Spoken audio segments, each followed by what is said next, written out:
Words are more than just vibrations in the air or ink on a page. They are spiritual seeds.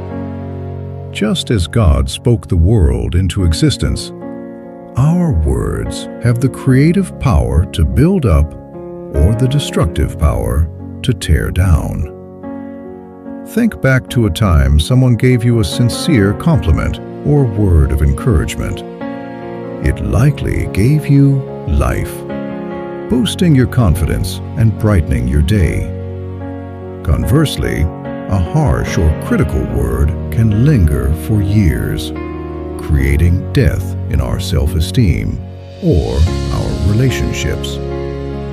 We often speak without thinking, venting our frustrations or spreading gossip, forgetting that we have to eat the fruit of what we say.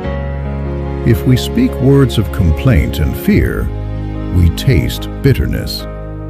If we speak words of faith, hope, and kindness, we taste sweetness.